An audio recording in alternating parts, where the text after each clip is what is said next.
Welcome back, everyone. I'm Robin from This Blog's Neat, and let's taste some rums. So I have never been to K&L, which is a liquor store in Hollywood out here in LA that's very well known.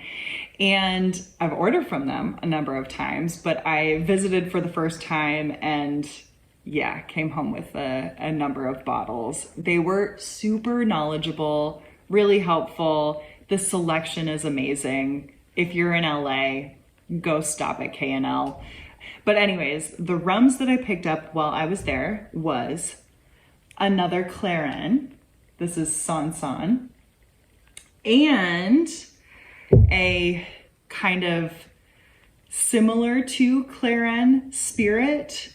This is Puro de Surales. I have no idea if I pronounced that properly. How would you pronounce that, Jeff? Yeah, Surales. No, Puro? Puro? Puro. Puro. Puro? Sure. Puro. I'm gonna go with Puro de Surales. But it might be Puro de Surales. Puro. So I'm gonna taste these, and I'm gonna taste the Clairin Sonson alongside the Clairin Le Rocher, which I've already tasted before. You can check out that video right here. Clairin is a Haitian rum agricole spirit. However, both of these Clairins are made from sugarcane syrup rather than sugarcane juice. This is different from the other 3 bottles of Clairin that Velier has released under the Spirit of Haiti bottling. Velier has some pretty strict rules for what they consider Clairin to be, and if you want to hear all about them, again, go to that video.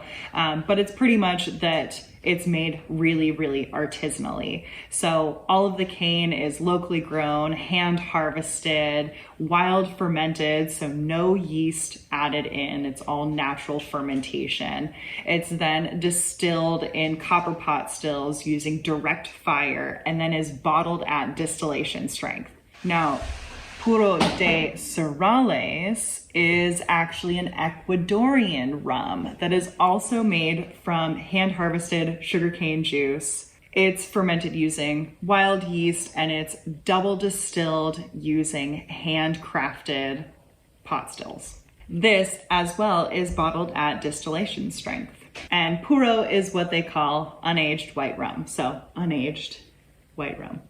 So I'm gonna taste these in order of distillation strength. So we're actually gonna start with the Clairin Le Rocher because this is only at 46.9% ABV. This is the 2018 harvest, by the way. And it's produced using 30% dunder in the fermentation. Dunder is essentially the leftover liquid that's in the still after distillation, and it is put into the fermenter to add an additional layer of flavors, as well as provide some nutrients for the yeast and provide an acidic environment that's more optimal for the wild yeast.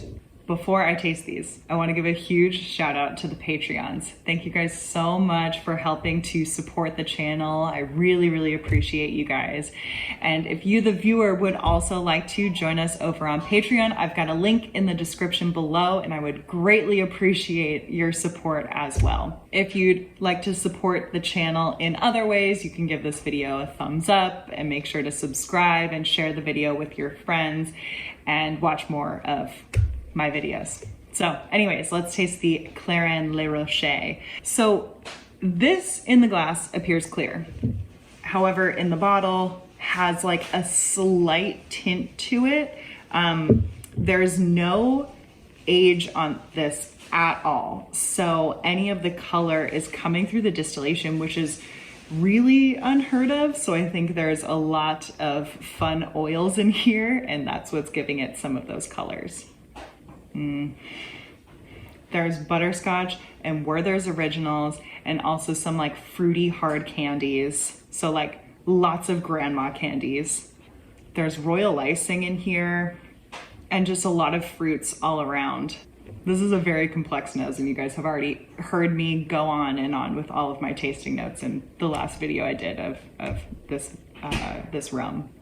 I'm getting pineapples and like dried apricots. There's like a sweet coconut whipped cream thing. And I'm also getting some grassiness. This is so nice. There's just so many fruits. That Werther's original thing comes forward. There's also like a sweet mesquite barbecue thing. There's like key lime pie. I was tasting that the last time as well. Like I can get the graham cracker crust in here. There's also some like dark dried fruits like prunes and a little bit of spiciness to this as well. Very, very lovely. The next one that I'm gonna taste is Sonson. This is at 53.2% ABV, so a little bit higher in distillation strength, which means that I shouldn't really expect what I'm gonna taste, but there should be a little bit more of a clean palate than what I was getting with the Le Rocher. A narrower heart's cut will kind of result in a little bit more of a clean palate. However, 53.2 is still like a pretty low distillation strength.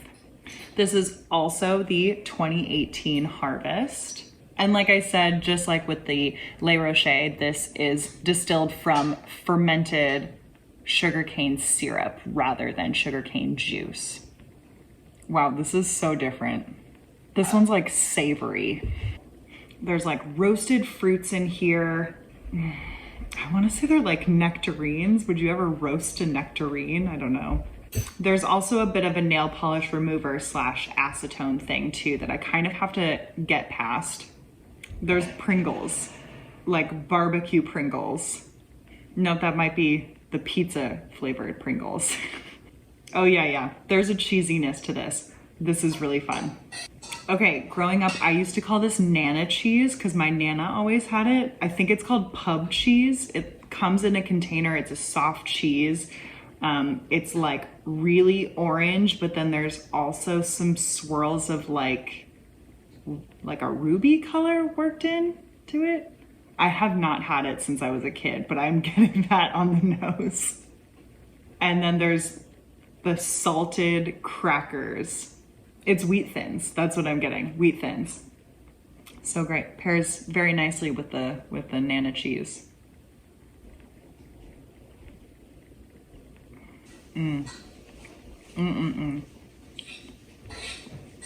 Oh wow, there's so many sweet dried fruits.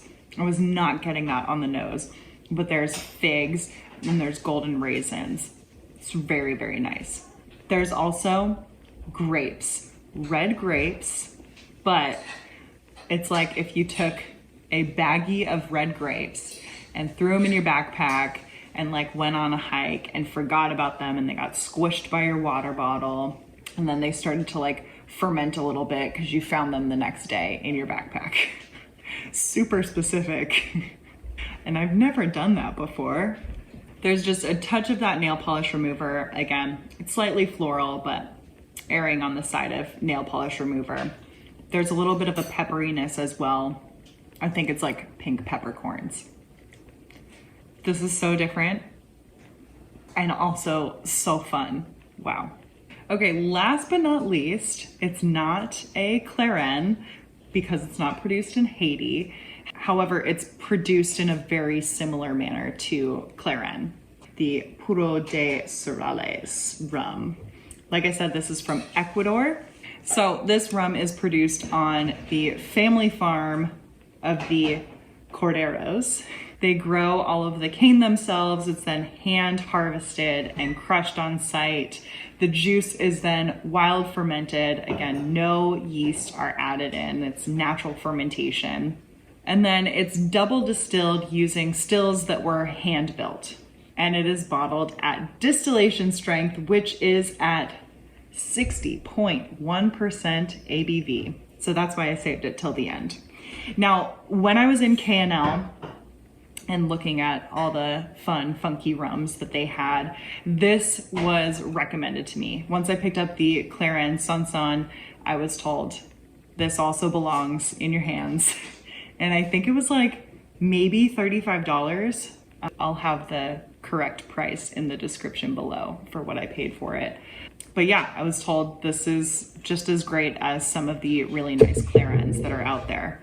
So now I'm going into this tasting with that in mind. So I was told to expect lots of black olives, and I do get that a little bit, but what comes forward the most for me is like a very sweet, very bright and ripe tomato sauce. Like so much tomato sauce. I can see the chunks of tomatoes in there. I can see like big chunks of onions in there as well. And then like maybe there are some Kalamata olives in here with a little bit of that brine mixed in. Yeah, it's so much sweet tomato sauce. It's really fun.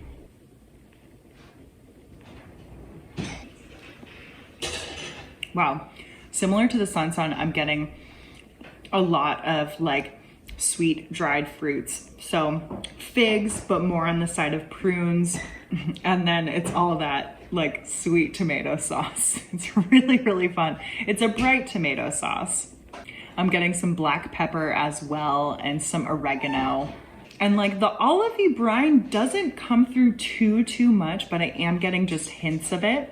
And then there's a vegetal quality that's like living somewhere between a jalapeno and a green bell pepper, like somewhere in between there. This is also really nice and fun and completely different from the Clairins that I just tasted.